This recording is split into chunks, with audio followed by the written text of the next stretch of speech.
everybody, welcome back. Monday Morning Briefing, episode number 116. It is Thursday, May the 9th, 2024. This is going to be a real short episode because we've got a lot to do being Thursday, and we're leaving this weekend to head to Wyoming for the Rocky Mountain Leather Trade Show. You've heard about me talk about this for the last 2 or 3 weeks. It's one of the big shows of the year that the Leather Crafters and Saddlers Journal puts on. It's a fantastic show. It's also in conjunction with the World Leather Debut, which if you're following me on Instagram, you've seen glimpses of a saddle that we're building for that debut. Last year we had built the saddle with the wildlife critters all over it and stuff in there, and so we're excited to have another saddle in the debut and see how everything goes and to see all the other amazing work that's going to be in there by so many craftsmen from all over the world. It's just a really neat show. So if you're coming to Wyoming, be sure to come by the booth. We'll talk about our booth in just a minute, but I just wanted to kind of visit a little bit about the show. The show is going to, well, the workshops are going to start on Tuesday. So most instructors that have a booth, they will be done with their workshops usually by Thursday because they've got to run their booth, obviously, but they will have different workshops going on through the weekend, I believe.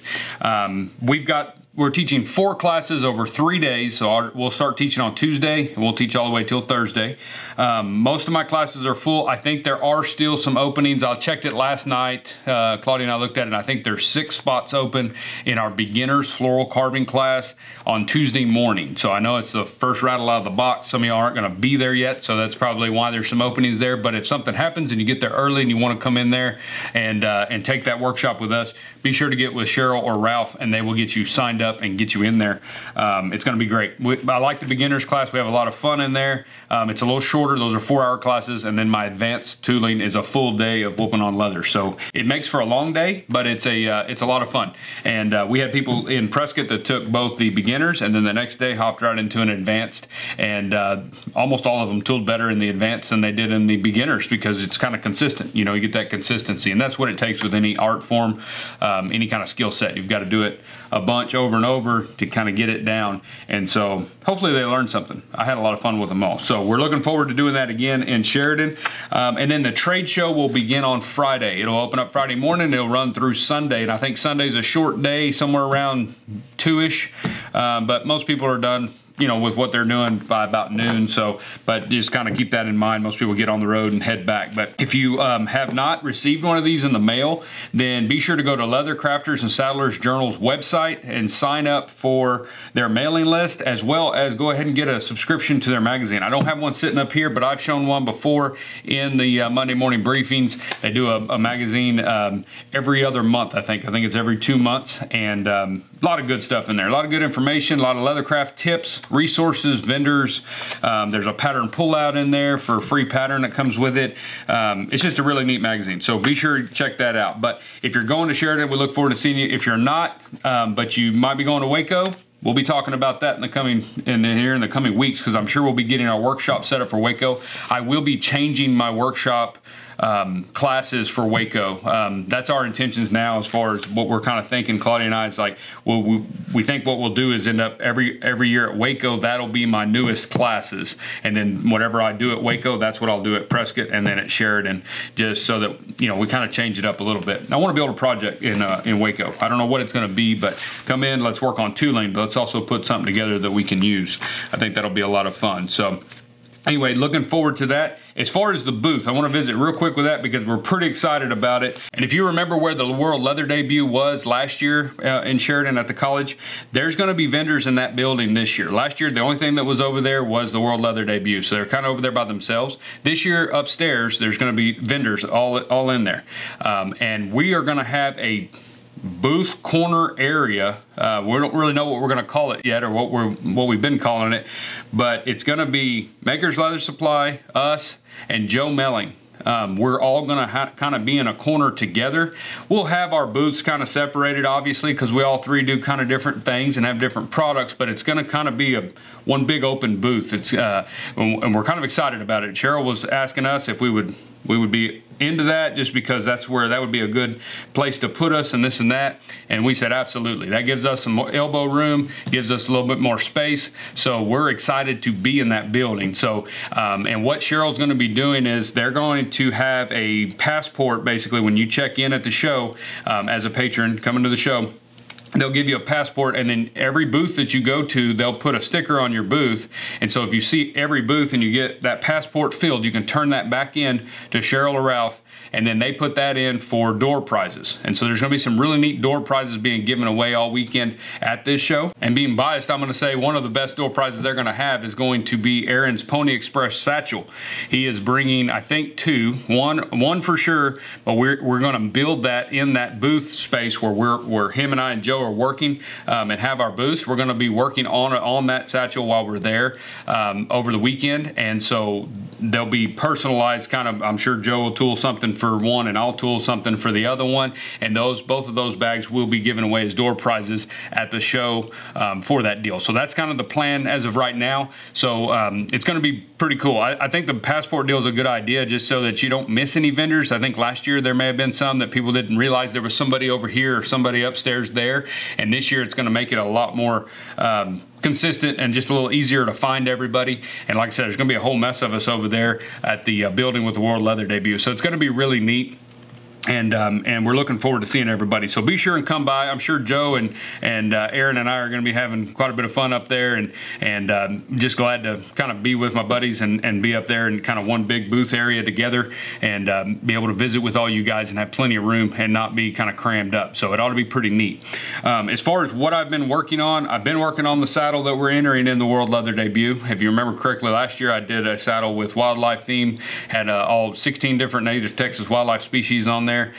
This year we didn't do anything kind of themed, but we did more of a broadleaf flower and leaf, something bigger, bolder, not quite as tight a pattern, and actually a lot not quite as tight a pattern. It's a very bold pattern, very large, and then we did a special kind of finish on it that we have shown kind of clips of it on our Instagram. I'll show final pictures of this saddle once we get it set up at the debut.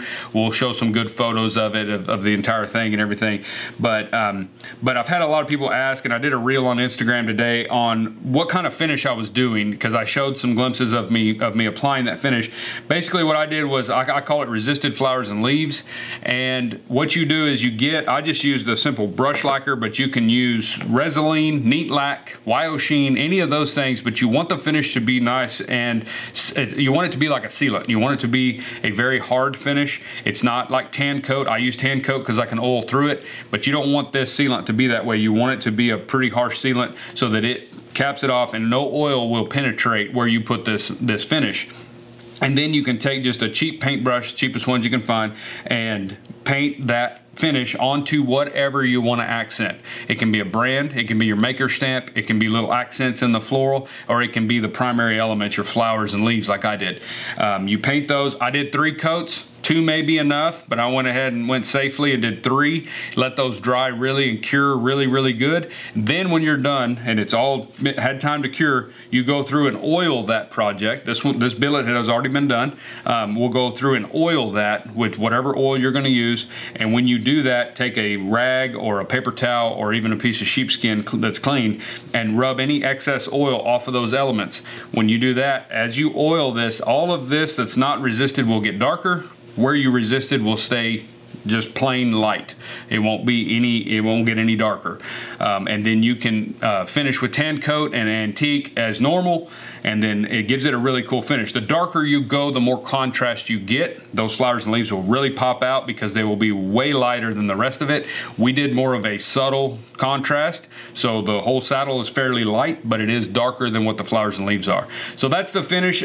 Pretty simple. I may try to do a more extended video when we get back on some different finishing techniques, and I'll include that one in there. It's kind of old school. They've been doing it for a long time. It's nothing I invented. Nothing in this industry is anything I invented. It's all been done. But it was kind of cool to just bring that back. So we didn't do anything real crazy or wild in the floral as far as, you know, wildlife scenes or anything like that, but we did try to go a little bit on the left end of that with the finish work and do something that most people, maybe younger folks that haven't been in the industry as long, maybe haven't seen that yet. It's a lot of fun. Give it a shot on something you're working on, like a wallet or something, see what you think about it and see how you like it. I really enjoy it, and I think it's a cool look. So one little thing I want to mention, I want to kind of brag on these guys a little bit, but I've had a lot of people ask me about sewing machines and where to get this or where to get that. As you know, I usually use the Brown machines or Cobra Class 4, Class 26. We've got a Bell Skiver or clickers from Leather Machine Co. And I tell people all the machines, they're all good. Like, all the machines are good. What you're buying when you go with Leather Machine Co., and if you guys have met these folks at the shows and things like that, these guys go out of their way on their customer service. And I mean that literally. Like, they do really, really good work. They're very helpful. They want your machines to work good, and they will help you over the phone. They will take care of any situation that you need when you have a machine from them. And they'll even help you with somebody else's machine. I've heard stories of people calling and saying, look, I don't have one of your machines, but it's basically the same machine. I'm having this issue, and Vince or David will sit on the phone with them and help them. And to me, that's more important than anything else. And I had a sewing machine, my Class 4, did a little something yesterday that I couldn't figure out. I called Aaron. He never had one do that either. And so I called Vince at Leather Machine Co. He had me do a couple diagnostics things on there. He said the situation was this. I'll send you this part or whatever, and we'll get you back up and running. I said, well, we'll see each other next week in Sheridan, so don't waste the shipping. Just, you know, we'll get it when we get there. I'll just pick it up from you there, save the shipping. I've got another machine I can make do with until we, you know, because we're leaving this weekend, so it's not that crucial. I got off the phone with him, and I had made mention to Aaron about that I still had to sew my billets for my saddle, which isn't a big deal. I've got my old Juki back there. I can get those sewn. It's not a big issue. Well, I guess that got back to David. But the next thing I know, I got a text message from him, and it had the picture of a label with overnight air. Label already made. The box was already taped up. He said, you should have this tomorrow. Call me. I'll help you install it so you can get back up and running. And so I immediately called him, and I was like, hey guys, I don't need this thing. I already told Vince, you know, and they said, well, you still need to sew something. We don't want you being left in the, you know, out there without your machine. I said, it's really not a big deal. I have another machine. I said, I can sew them. It's not that crucial. I said, I'd rather you not spend what does overnight air cost on something about yay big, probably, you know, a couple $100. And they were pretty adamant, like, no, we're sending this to you. Like, you got time, you can do it. And I said, well, one, I don't have time to fiddle with it. You know, we're trying to get packed up. We're trying to get our orders done. I said, I appreciate it, but just bring it with you to Sheridan. I really, really do appreciate it. But I just wanted to tell you that story because that's the kind of thing that they've done for me two or three times when I've had an issue. There's no issue. They want your machines working, and if it's not working, they're going to take care of you to make sure that machine works. So I don't get paid by Leather Machine Co. I don't get paid by anybody. This is my channel. I'm not sponsored by anybody, but I'm just telling you that because everybody always says, well, why do I go with this company or that company? I said, they're all good. They're all great companies. But you always have to look too on who's behind you when something doesn't work. You know, it's just like anything else, like a car or a tractor or anything else you're buying. A lot of people shop for warranty. You know, what they're looking at. If this thing breaks down, and do I have a big heavy paperweight sitting in the field that I can't use, or a vehicle that I can't use, my wife can't use, whatever. And so that's just something I wanted to brag on them. And I'm sure there's a lot of you that are listening that have had that situation happen where you've called Leather Machine Co. and they have taken care of you, because I've heard the story after story on that, and they're just good folks, and they have really good customer service, and to me that's worth a bunch. Other thing I want to mention, real quick before we get off of here, because I've got a lot of stuff to do. We will have all of our pattern packs will be at Sheridan in our booth. We'll have a ton of merchandise in our booth as well, and we will also have some material packs. I have not had really a lot of time. We've been working on other projects. You got, like I said before, this is still a running shop. I've got projects that I've got to do, and so we're running a little bit low on material packs. We're hoping we can get those built back up when we get back from Sheridan. We're going to take what we have. Time frame is just not on our side here this spring with the kids and everything else. We've just been kind of running the candle at both ends. So we'll have what we have at Sheridan as far as material packs. We'll have a fair amount of the smaller packs and stuff. I don't suspect I'll have many belt material packs and things like that. I'll probably have some gunslings and guitar straps and things. But patterns and our merchandise and our acrylics, we will have all those there. And so come by the booth and check those out. But if you are not going to Sheridan and you need something before we leave, we'll be leaving this weekend. So last day to ship will be tomorrow. So if you're wanting something like a pattern pack or an acrylic, we've got all these in stock. We've got a fresh pile that just came in. So if there's something you've been wanting or needing that needs to be shipped, then you might want to get that done before today or early morning tomorrow. We'll try to get all of our orders wrapped up tomorrow by about noon and get those to the post office. And then anything else, we will be out of the shop all next week. So if you order anything, you're more than welcome to order whatever you would like next week off the website, but just know that it will not ship until we get back. And we'll be back the following week. We'll leave Sheridan on Monday morning, and that'll put us back here Tuesday evening. And so once we get back, we'll wrap up those orders and get them out, and then we'll be ready for the summer and project videos and classes in the shop, which we'll talk about when we get back, and podcasts and all that stuff once we get this show behind us. But anyway, just want to let you know that if you need something, do it today, do it in the morning. If you do it tomorrow evening, it's going to sit there until we get back. So just keep that in mind. Also, podcast. We had a new one come out yesterday with Nicole Morgenthau. She's a photographer out of Salt Lake City, Utah. She's a really cool lady. I met her through a good friend of mine who's a veterinarian, and he is he does a lot of the mountain men rendezvous and things like that, rides across America, you know, on little rides and stuff where they're in period dress and all that kind of thing. Really, really interesting guy. One of my best friends, probably. He's a really cool dude. But he met her at a rendezvous or on a ride or something, and she photographed them, and that's what she does. She goes out to the field where these people are doing this kind of stuff and takes the pictures and beautiful landscapes and things. And so it's really neat to talk to her. She also makes jewelry, really cool jewelry. My wife was thumbing through her Instagram yesterday on her jewelry and stuff. So go to our website if you want to listen to it. If you don't have Apple or Spotify, you can find it there. But if you don't have that, you just want to listen to it on your computer, you can go to our website at dgsaddlery.com. Go ahead to go to the podcast tab at the top, and you can click on that. And there's a player, and there's all the episodes. I think she's episode number 53. So we're starting to stack them up. And don't forget to listen to our buddy Steve Van Plu with Leather Community Podcast. He's had a few new ones out. We're going to see him in Sheridan. We're excited to see him, and it's going to be a good deal. So I appreciate you guys. I got to get off here. I got to get to work and get to hustling. We've got a couple days left, and then we get on the road, but we're going to get back at it. I appreciate you guys. Be sure to subscribe to the channel, and if you haven't already, go to dgsaddlery.com and sign up for the Leathercraft newsletter. Thank you guys, and we'll see y'all when we get back.